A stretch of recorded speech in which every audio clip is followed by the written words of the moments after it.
और हमारे सभी दर्शकों से ये गुजारिश है, ये रिक्वेस्ट है कि हमारे चैनल झारखंड उदय न्यूज़ को जरूर सब्सक्राइब करें। कार्यक्रम थे वो अपने अंजाम तक आ गए हैं और अब एक औपचारिकता है धन्यवाद ज्ञापन की, लेकिन साथ ही मैं ये भी कह दूं कि ये समाप्त करने से पहले हम ये अवश्य चाहेंगे कि हम एक ग्रुप फोटो जरूर स्मृति के लिए रखें। तो सभी साथियों से आग्रह रहेगा कि वो जाएंगे नहीं। साथियों, ढाई आखर प्रेम की यात्रा कल 8 दिसंबर से शुरू होगी। कल सुबह से ये यात्रा बाकायदा मोवंडा यूनियन ऑफिस के प्रांगण से शुरू होकर के इस पूर्वी सिंहभूम के विभिन्न गांवों से होते हुए जमशेदपुर में इसका समापन होना है 13 दिसंबर को। इस यात्रा में घाटशिला के अंदर विभिन्न जो सांस्कृतिक संगठन हैं, जो नाटक करते हैं या दूसरी तरह के सांस्कृतिक गतिविधियों में उनका रहता है, सक्रियता रहती है, वो सभी सहयोग कर रहे हैं। गौरीकुंज उन्नयन समिति, ये गौरीकुंज विभूति भूषण जी का घर जहां हम आज खड़े हैं, उनके तपस्या तो यहाँ स्वयं मौजूद रहे, उनका पूरा सहयोग रहा है। इसके अलावा संयुक्त नाट्य कला केंद्र, यहाँ की बंगला भाषी नाट्य संस्था है, लगातार उनके साथियों का सहयोग हमारे साथ रहता है। इस आयोजन में बिल्कुल बराबर के भागीदार संगठन रहे हैं ये लोग। इसके अलावा तमाम संस्कृति कर्मी, प्रेस और मीडिया के तमाम बंधु, घाटशिला में जितने भी हमारे प्रेस के बंधु हैं, सभी, रवि भैया हमेशा सहयोग रहते हैं, बल्कि हमारा हिस्सा है वो।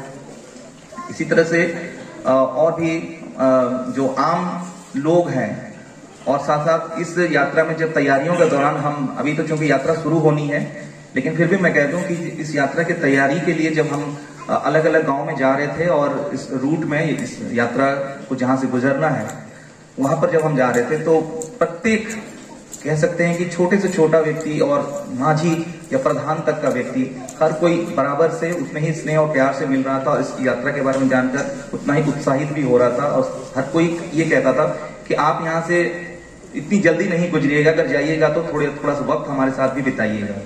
ये बहुत हम लोगों को उत्साह देने वाला रहा है। कई साथियों ने, माझी बाबाओं ने कहा कि आप हमारे यहाँ ही भोजन कीजिए। कई लोगों ने अपने गाँव के बारे में बताया, अपने यहाँ के जो कला है, अपने यहाँ के जो चित्रकारी की जो उनके यहाँ जो प्रतिभाएं हैं, या अलग अलग तरह के जो नाच गान हैं, उनके बारे में खुलकर बातें की, बताया हम लोगों को। तो इस प्रकार से ढाई आखर प्रेम की यात्रा के बहाने हम बिल्कुल अलग तरीके का अनुभव भी कर रहे हैं, जो शायद इससे पहले नहीं हम लोगों ने किया था। हम जनता के पास जो जाने की बात करते हैं, तो इस तरह से हम उनसे जुड़ रहे हैं और यही इस यात्रा का शायद सबसे बड़ा हासिल भी होगा। तो साथियों, ढाई आखर प्रेम की यात्रा कल से आरंभ हो रही है बाकायदा। तो आप सभी इस यात्रा में सहयात्री बने, इसका हम आप सभी को स्वागत करते हैं, आमंत्रित करते हैं। यहाँ दाईगोड़ा में ग्रामवासी जो आज इतनी ठंड और बारिश में ये भी यहाँ पे मौजूद हुए हैं, इनका भी हम आभार व्यक्त करते हैं। और साथ साथ हमारे बीच जो भी साथी डाल्टनगंज के साथी रहे हैं, पिछली बार ढाई आखर प्रेम यात्रा में डाल्टनगंज के साथी यहाँ आए, बिल्कुल ऊर्जा मिलती है हमें उनको देखते ही कि इस तरह से वो काम करते हैं। तब हमें बहुत सीखने की जरूरत हमारे उन वरिष्ठ साथियों से है। ओम प्रकाश भैया, तापसदा, इसके अलावा हमारे बीच जो स्थानीय अन्य लोग हैं, इनके अलावा जो हमारे साथ आज आए हैं, रणेंद्र जी, मिथिलेश जी, निसार भैया, शमीम साहब, मधु मंसूरी जी, हरविदा जी और तमाम साथी, दिनेश आनंद जी, शिवदर्शी जी, और जिनका भी मैं नाम बोल रहा हूँ माफ कीजिएगा, और सभी साथी जो आज यहाँ रहे हमारे साथ में और इस पूरे आयोजन में हमारा साथ दे रहे हैं, हमारे साथ खड़े हैं आज एकजुट होकर। इसी एकजुटता की हमको जरूरत है, इसी का हम खौफ भी देखते हैं।